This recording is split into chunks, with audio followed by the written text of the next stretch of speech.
Quote, "I have chills. I honestly didn't think that it would live up to the weight of my expectations. A part of me feels a little bit devastated to be leaving."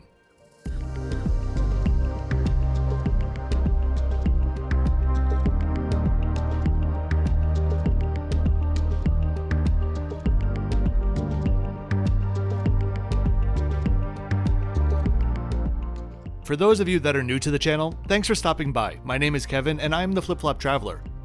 I think that the internet is in need of a whole lot more honesty when it comes to airline and hotel content, and that's why I'm here. I make trip reports and high-end hotel reviews, and I always self-fund my trips. In fact, you'll always be able to find the exact price that I paid in the description below. I don't alert any companies that I'll be filming because I want as normal of an experience as possible. So in this video today, I'm going to give you nothing more than my own personal, honest, and unbiased opinion based on my own experience.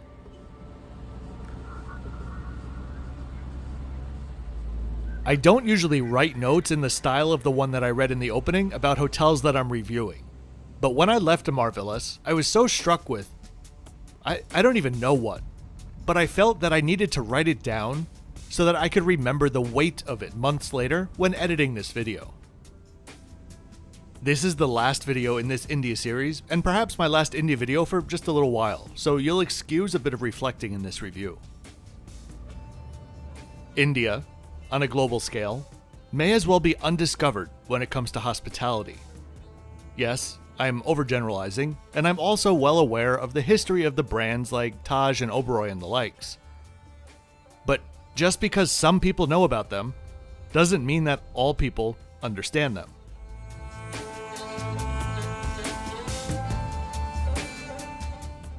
I'll be the first one to admit that India is an acquired taste for many foreign travelers.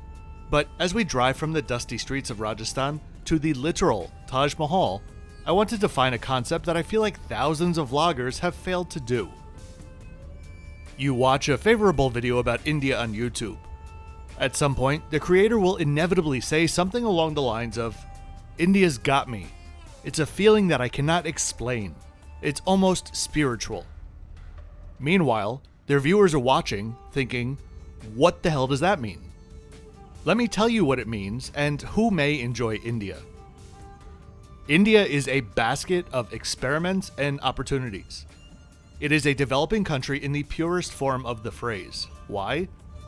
Take a look at India, and then take a look at just about every other developing country on Earth. There are, of course, exceptions, but India is one of the few major developing economies which is not subject to widespread violence or strong-arm rule. This is by no means a political statement or video, but I think this stuff does bear saying if you're considering to visit India. I'm trying to be real with you, while also just stepping a little gently. What does this mean in real terms? It means things develop more organically, slowly but consistently, and sometimes messily. Everything you've heard about India is possibly true, but likely without context. This is a country of hundreds of cultures, colors, and creeds, vibrantly moving forward with the single goal to make the country better for the next generation. That's the spirit that I think every other content creator is struck by.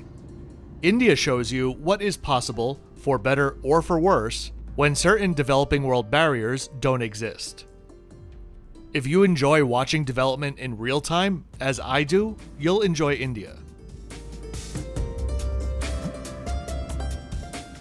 This means incredible homegrown hospitality. It also means struggling to deal with modern-day pollution. This means having vibrant, lively megacities. It also means struggling to fight poverty within those cities. This means having some of the most beautiful sights on Earth, but also it means you need to set up your expectations appropriately if you ever expect to enjoy your time here. We're getting pretty close now. If you'll notice, the street styles have changed a bit. That's because we are now actually inside the Taj Mahal's expansive grounds. Yes, this hotel doesn't have just a good view, it's literally on site.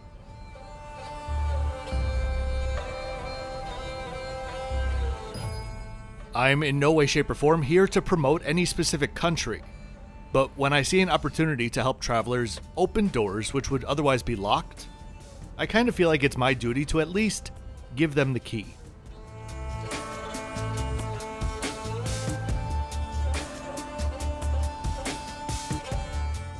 And here we are. Welcome to Amarvilas. Arriving at Amarvilas is nearly as over the top as it is understated. When arriving, there are no crazy gestures, or showers of rose petals, or live musicians. What there is, though, is the undivided attention of a lot of staff. Besides the type of resort where you arrive via boat, where a gaggle of staff will greet you on the dock, I don't know of any other hotels out there which instantly center the universe on you quite like Amarvilas. You'll be met at your car and guided through the courtyard where your history lesson will begin. Thank you. Stepping inside the reception hall, you'll be greeted by 4 more staff who will drape you in garland and bless you before escorting you to the lobby lounge for a refreshment. Let's break off and get a better view.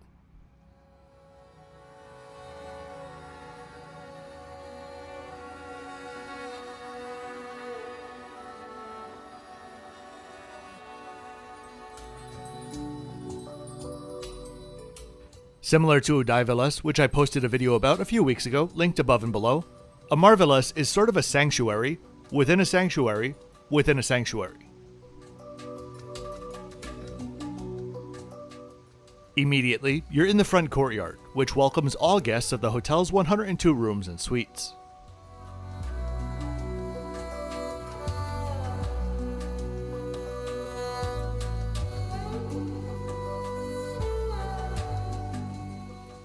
Here's your friendly reminder to please click the thumbs up button, subscribe, and turn notifications on.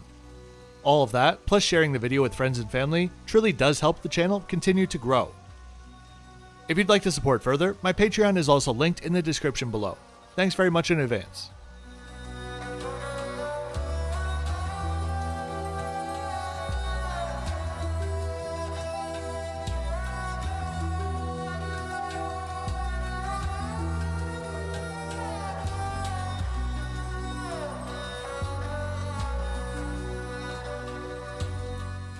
Opened in 2001, the hotel wows you as you walk in with its massive lapis blue and gilded gold dome, which hover over the entry rotunda. The hotel was designed by Bill Bensley, but in a very good way, this is one of his more reserved works, designed to reflect the Mughal heritage of the Shah Jahan dynasty.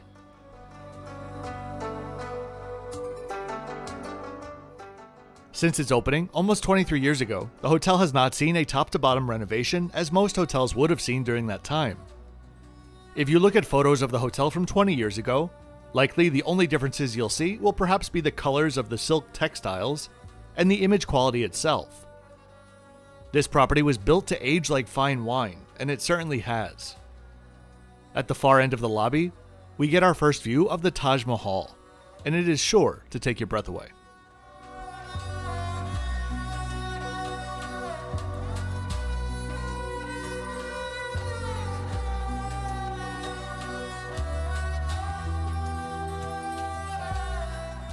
From the lobby, we walk over to the lobby lounge, which is frankly one of the more beautiful rooms or venues that I've seen. I had a cup of tea here while the staff went over a few of my check-in details. After confirming some things, we proceeded up to my room where the check-in was completed. Before I get into my first big point, let's just admire some of the finer details.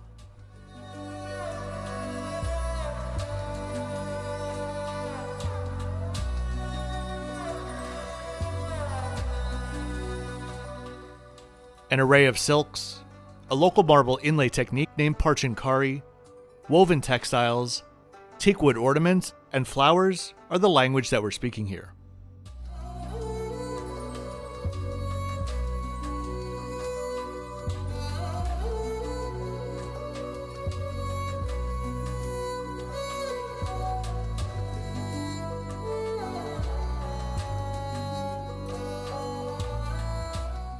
So my first big point of this video is, they know why you're here. I don't imagine that there are many guests that spend a week or two at Amarvilas. The main draw here is surely the wonder of the world itself, the Taj Mahal. My guess is that 1 to 3 nights would be the average stay duration, and due to this, your time at Amarvilas will be spent in a way to maximize things, so to speak. When I got to my room, I was asked about my plans to visit the Taj. I asked about the easiest way to visit for sunrise, and the response was something along the lines of, "Absolutely, there's nothing to worry about. We'll arrange it all for you. Tomorrow, the sun will rise at 5:25. Please come down to the lobby 40 minutes prior to that, and we'll have a private morning guide waiting for you." The guides that they arrange do not work for Oberoi directly, but they are vetted extensively, and are also quite reasonable considering that you're booking through the hotel. Let's get a better look at where we are exactly. Agra is in the north of India in the mega state of Uttar Pradesh, or UP as it's locally called. Agra does have its own airport, but how shall I say, it's not really used.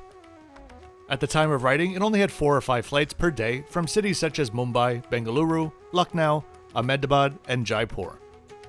The vast majority of visitors to Agra arrive via Delhi, which is a 3.5 to 4 hour drive to the north, or by land from Jaipur, which is 5 hours to the west, if you're on the Golden Triangle loop. Once we zoom in a bit, we can see what makes Amarvilas so special.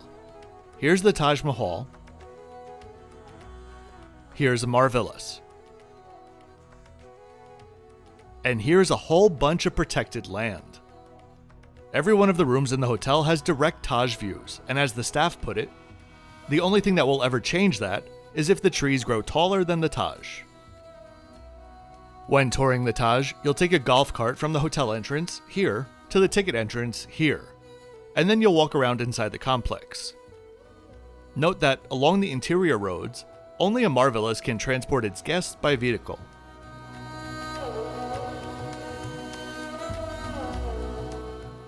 Alright, let's go explore the absolutely stunning outdoor pool and surrounding grounds. If you notice, there's a lot of cuts in this part of the video. It's because it was 115 degrees or 46 degrees Celsius, and my iPhones were not having it. I'd get around 40 seconds of filming before my phone would overheat. So all of this was pieced together from 3 different iPhones which I was rotating between. Thank God for backups to the backups.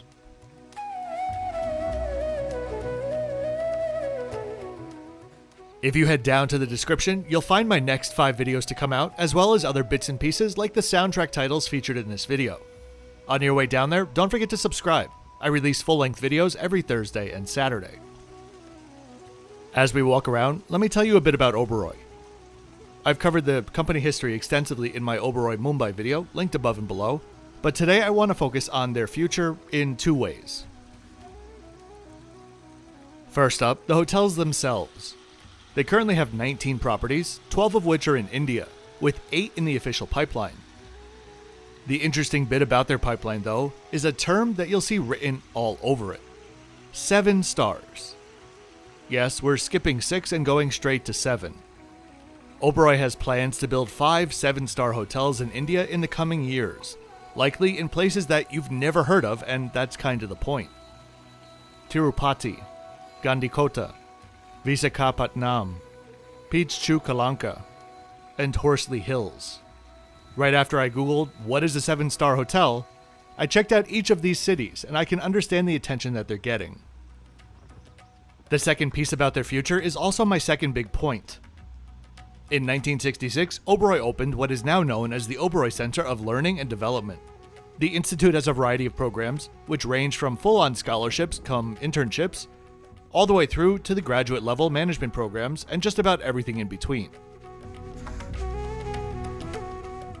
Guest as God is a mantra held in high regard and practiced by many hotel chains in India, Oberoi one of them.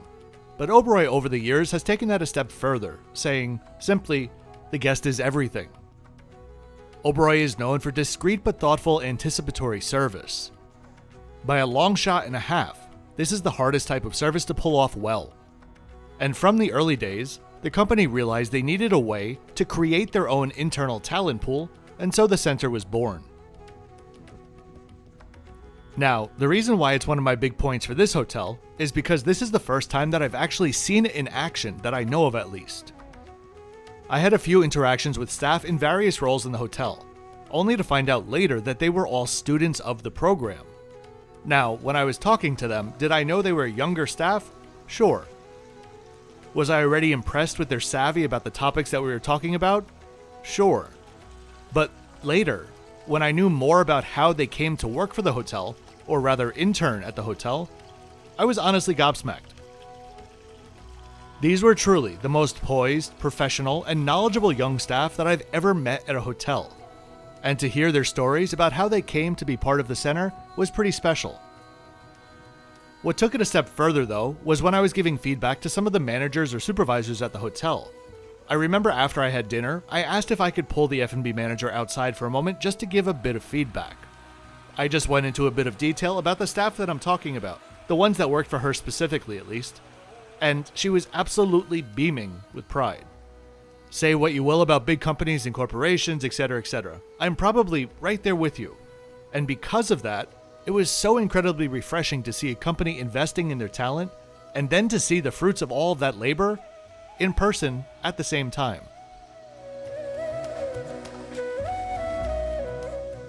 Back to the pool, the shaded grotto has got to be the best part. On hot days, it was still wonderfully cool inside here.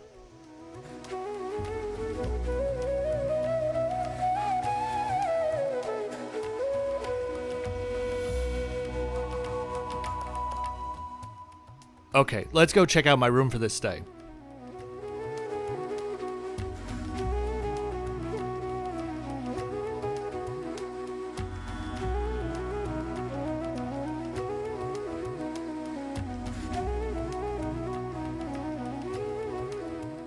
For this trip, I had a premier room with a balcony.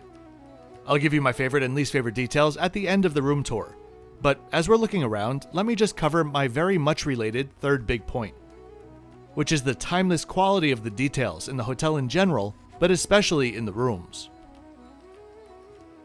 Oberoi is not known for cutting-edge room design. It's just not their thing. It's not their priority. They have design formula which works for them, and in most cases has worked for me as well, if not been a bit underwhelming in design. Of the 4 Oberois that I've been to, this is the one that flipped all of that on its head. If you've ever seen an Oberoi room, you can near instantly tell that it's an Oberoi.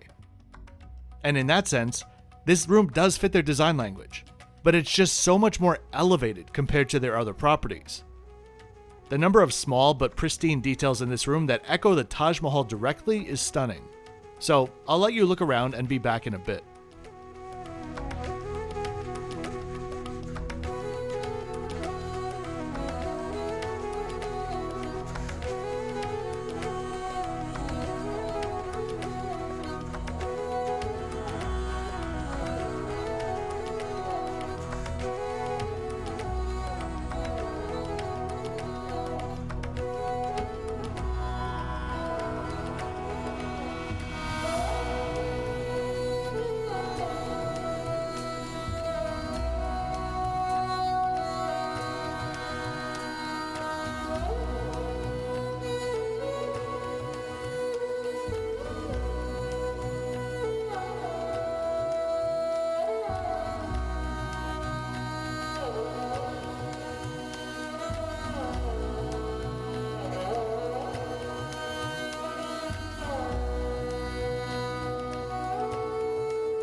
So as we head out to this incredible balcony, let me start off with my least favorite details. There's actually only one of them, and it's the bathroom. To be honest, of all of the Oberoi bathrooms that I've seen, this one is actually the freshest and most modern looking, I'll admit that. But it's simply not doing anything for the room. It's a missed opportunity. Can you imagine some teakery mosaic art built into the walls? Maybe some marble inlay on the vanity? I'm just looking for a bit of personality. As for my favorite details, well, these are plentiful. First off, we have the view itself. It will never get old, and even while staying here, there was this kind of whoa moment every time you looked out the window. Second detail are the triple cards to hang on the outside of your door, which you'll find at every Oberoi. The third one alerting the staff that you have laundry for pickup. And even more so, one of my favorite things that you'll find in many Indian hotels, the anti-slam padding, which will be used every time the staff enter your room. They hook the other end on the exterior handle, and voila! It doesn't sound like the room is going to crumble every time the door slams on the deadbolt.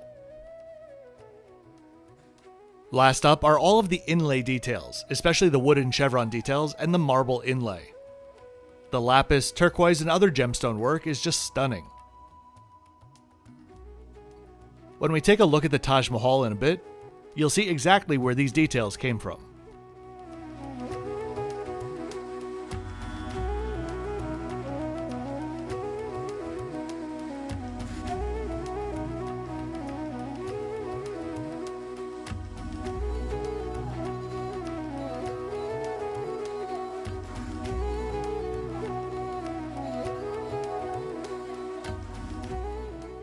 When I first arrived, I had room service, a club sandwich which is just about as good as you're going to get and wonderfully presented as well.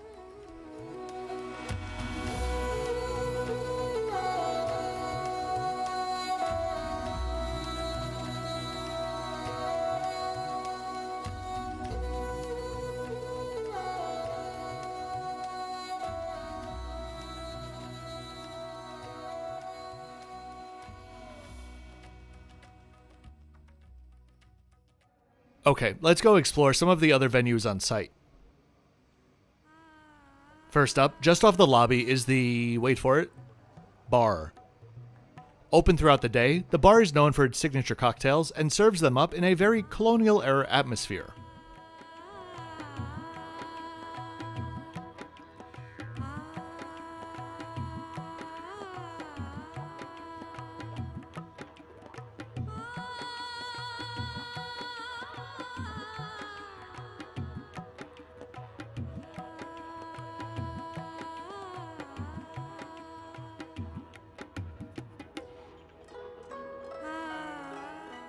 Next up, we're going to head downstairs to the two primary restaurants, but first, a few musical interludes along the way.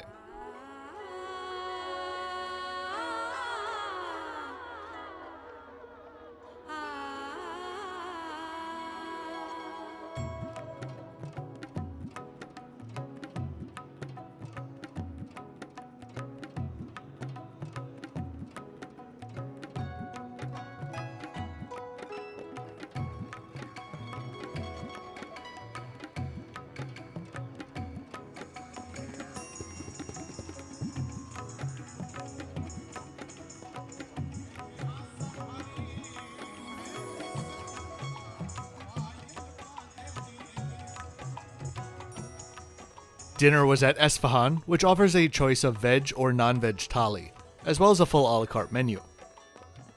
You won't be surprised to find that I went for the thali. The restaurant is very Oberoi in its classic styling and features a live musician throughout the evening. Before I even get started about the menu, I'll mention that the service here was on point. Started off with some papadums and chutney and moved on to the kebab appetizers. Tandoori prawn in a citrus cream marinade, and tandoor chicken in a saffron egg crust. For the main dishes, we had lamb korma, chicken makhni, Bengal fish curry, paneer meti makhana, and dal Espahani, along with raita and rice pilau. Dessert was a selection of small local treats and cookies. After the meal, as is customary at Oberoi, one of the chefs will come out to ask you how your meal was. I said it was very good, but he politely pressed me perhaps my poker face wasn't as good as I thought it was. I told him that each dish was prepared very well. I couldn't fault it. But the selection of dishes and the flavors were just on the basic side. I told him I understand why it would be like this, as this is possibly the first and maybe only thali that some guests will ever have. But I just said that I wish that there was like another more advanced offering as well. Something a bit more local, a bit more unexpected. He took the feedback very graciously and said he understood exactly what I meant. I headed back to my room after dinner to find my flip-flops very well respected, and then to my surprise, found that the Taj Mahal is not lit up at night, instead casting a beautifully spooky silhouette instead.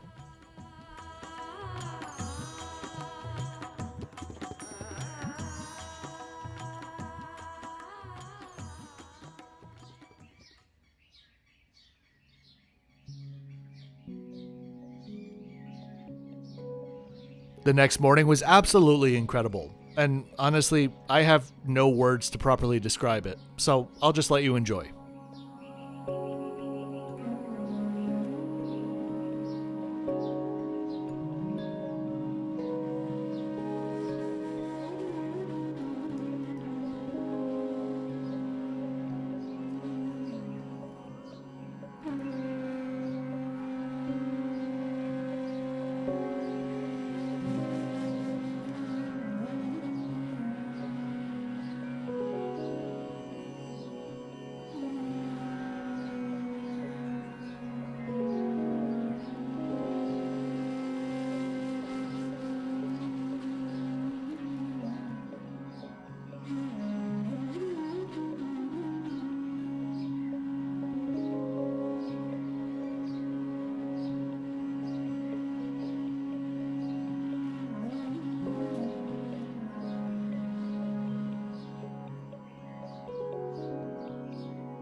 The Taj Mahal is often described as poetry in marble. Perhaps the world's most cherished expression of love via stonework. What struck me though was the ornate amount of detail everywhere, and the amount of inlay work covering the outside and inside. I did go inside, which is surprisingly small, but photos are not allowed inside. Unless you've been here or studied the structure, you'll likely think that it was all white, or at least all white Carrara-like marble. Never in my wildest dreams could I have imagined how intricately designed it actually is.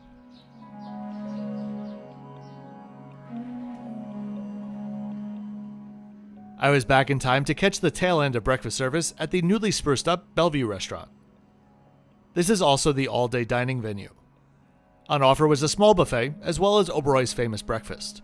Though here, the a la carte menu is a bit smaller than I'm used to for an Oberoi, but still plenty of great options to choose from.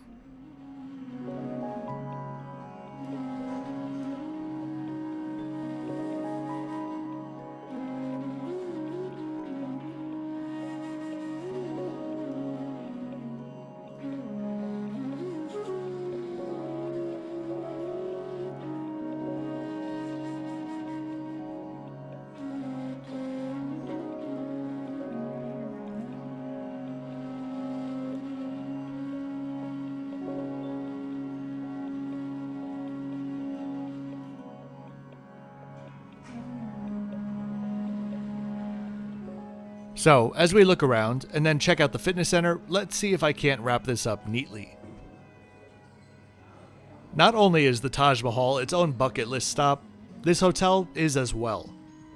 If you're planning on visiting Agra, or doing the full Golden Triangle, or any extended trip in India, it would be purely foolish to pass up on Amarvilas if you can fit it into your budget.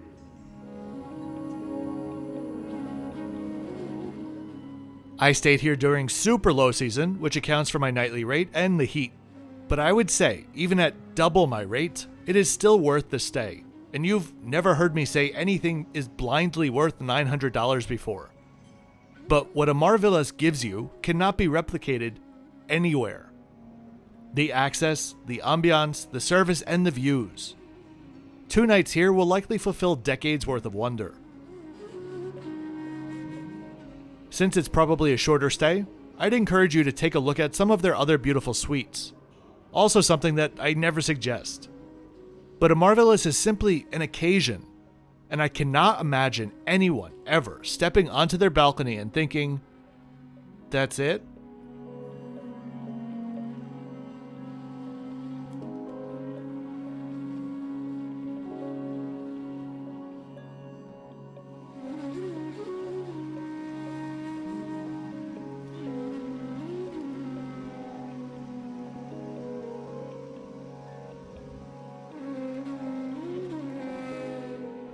I really do hope that you enjoyed this video today. If you did, please be sure to click that thumbs up button and subscribe with notifications on, so you don't miss out on any of my upcoming content.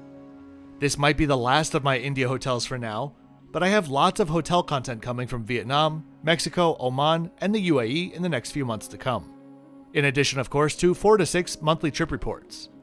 But before all of that, I'll see you next time on board Bamboo Airways. Oh, and thanks for watching until the end.